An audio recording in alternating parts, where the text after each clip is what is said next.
True. The Steel League Clan Clash. This is the absolute worst DVD game I've played to date. Sure, playing as a cool CG robot that fights other cool CG robots who all look like lizards or samurais or tigers or what have you, that all sounds like a good time, especially since cheesy techno music is playing in the background while all this is going on. But it's not a good time. It's a bad time. It's a very bad time. Why? Well, for one, before making your own robot, you need to pass the qualifying round. To qualify, you need to bet on matches and pick the correct winner 3 times. And guess what? This is completely random. There are multiple videos and outcomes for every matchup, so you can't even memorize who wins against who. If you fail too many times, you have to start again. It's literally possible to never get to the main game if you're unlucky enough to choose wrong repeatedly. Once you do get to the main game, it doesn't get much better. You choose a build type for your robot and a color, so there are a total of 4 robots to play as. The robot you pick also determines in which order you fight the other robots. And how do the fights work?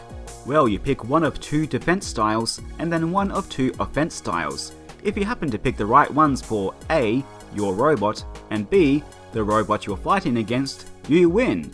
But if you don't, you will lose the match and be booted back to the title screen. That's right, you only get 1 chance. Now, there seems to be multiple fighting styles that work on the robots, and these don't change when you replay the game, so it is possible to beat the game through trial and error. But why would you want to, especially having to go through that qualifying crap every time? Clan Clash? More like clan crap. Nick Trivia Challenge. It's time for another quiz DVD game, this time all about Nicktoons. The structure of this one is a bit odd. Everyone, or their team leader, gets a board and a dry erase marker, and the aim is to cross off category types by answering questions before anyone else. That part is normal, but to win, you have to cross off categories in a certain way, much like bingo, except the pattern you need to win differs depending on which difficulty is chosen. The difficulty doesn't impact the actual questions at all. In fact, you don't even select it in the game. Players decide on it before starting. Anyway, this game is fine.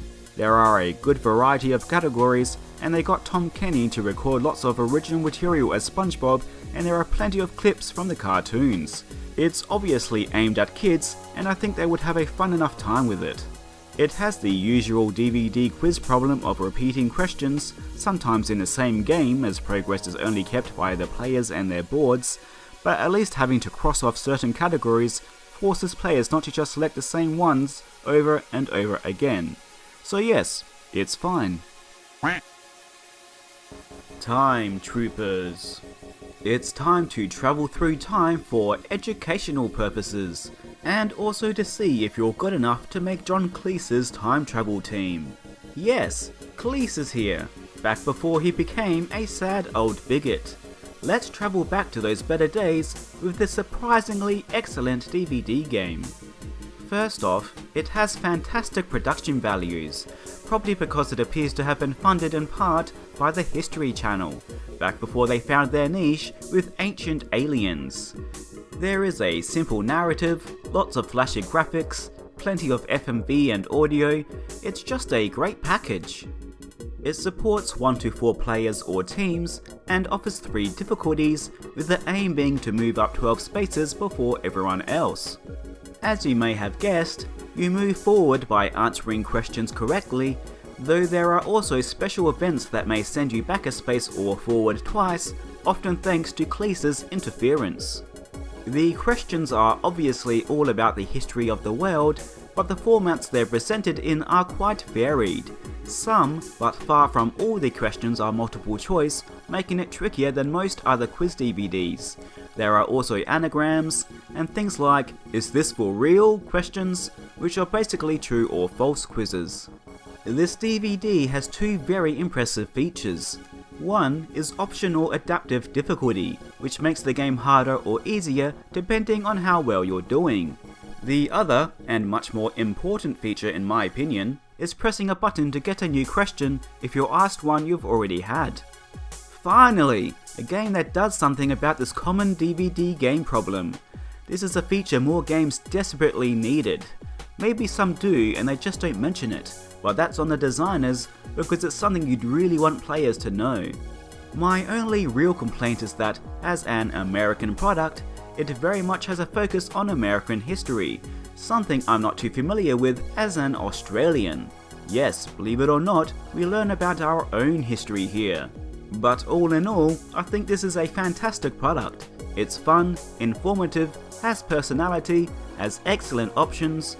It really reminded me of the kind of edutainment games I played when I was younger, and that's very much a good thing in my book. Top marks for this one. SpongeBob SquarePants. Fact or Fishy? So this is just a big old true or false quiz all about SpongeBob. A question is asked, and then everyone slaps down a fact or fishy card, with whoever being first, and also correct, getting the most Krabby Patty tokens. There are also some other rounds, such as Feeding Frenzy, where you must answer a series of questions about actual ocean life, plus an odd slam song round. Here, the show's theme song will play, and will stop at a random time. Everyone slams down a card, and whoever slams closer to when the song actually stops wins that round. And with most family and kids DVD games, there are also random events where players can lose or gain tokens. There are lots of clips. Tom Kenny recorded lots of original material for it as SpongeBob, and it plays fast. So for what it is, I think this is a pretty fun little game that would be good with kids. It has the usual problem of repeating questions, but you're probably sick of me complaining about that by now. 101 Dalmatians 2 Patch's London Adventure, not to be confused with the live action film 102 Dalmatians or the family film 101 Shades of Grey. The biggest interactive segment is Patch's Twilight Adventure, where the puppy named Patch has to find keys around London to free his many siblings before the night ends. He does this by solving simple jigsaws which, when solved, will hint which location to go to next. If the player picks the right spot, it's time to play a minigame. The games are quite varied, from arcade ones like Whack-A-Mole or repeating button sequences, to ones with a little more educational value, such as observing the behaviour of different butterflies or counting the number of chickens running in and out of a coop, the latter of which I managed to get wrong twice. Those chickens sure made me cock up. And for those wondering, despite the fact that it's called Patch's Twilight Adventure, there are no vampires. The selection and order of games is different each time, and the minigames themselves offer replayability too, or at least enough to not become stale too quickly. I could see kids having a lot of fun with this one. There is also an activity titled Thunderbolt, A Look Inside. Thunderbolt being a naive and egocentric dog actor from the movie. The player can look at photos, quote-unquote bloopers, fan letters, and just play around with things. I really enjoyed this segment. It reminded me of those old 90s multimedia CD-ROM games for kids. It's packed full of personality, mainly thanks to Thunderbolt's goofy commentary, and I could see kids having fun hanging out in this trailer, a phrase I never thought I would say, but here we are. Finally, there is the Lost in London game. This is basically a quiz about landmarks in London. It will give you a fact about a landmark, and you'll get 3 options to choose from. Pick the correct one, and you'll be treated to a short educational video about said landmark. I even learned something from this. Big Ben actually isn't the name of the clock, but rather the bell inside the tower. Thanks, Patch.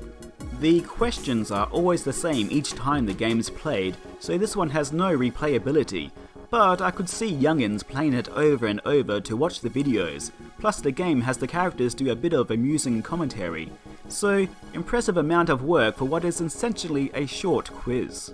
But how is the movie? Much to my surprise, it's actually quite good, especially for a direct-to-video film.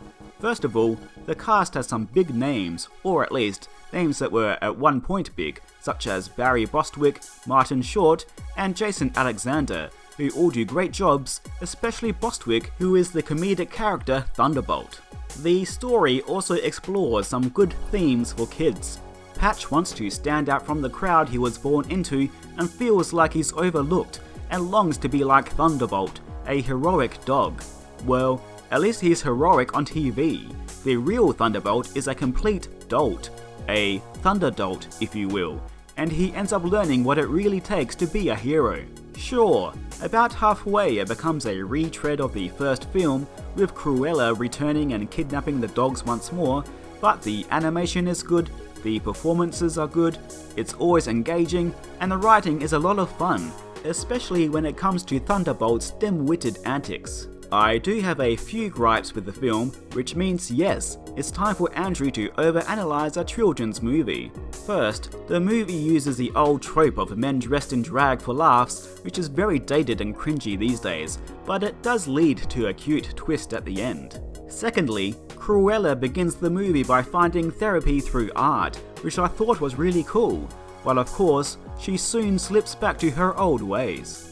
I guess this is to be expected. I just thought it was cool to see a villain overcome their harmful habits via art, but the end of the film does seem to imply that she found other ways to work on her anger towards Dalmatians after they pushed her mother off a cliff in that ridiculous origin movie. Finally, I really wish that the dog villain of the movie, Little Lightning, had a chance to redeem themselves. I mean, he was treated like crap by Thunderbolt and is humiliated. And while there is a brief scene where he shows remorse, he isn't given a real chance to turn back to the good side. Boo, I say. Hopefully he gets adopted by a loving family. I'd adopt him. He's super cute, and I would treat him with the respect he so deserves. So, would I recommend this DVD? If you have young ones to entertain, then yes, I definitely would. The movie is entertaining, and the interactive elements are solid and will keep them busy for a while. The game bits aren't as interesting for adults of course, but the movie is still a fun time even if I wouldn't recommend anyone go out of their way to watch it. But there are definitely worse ways to spend 70 minutes if you're looking for some light, family entertainment.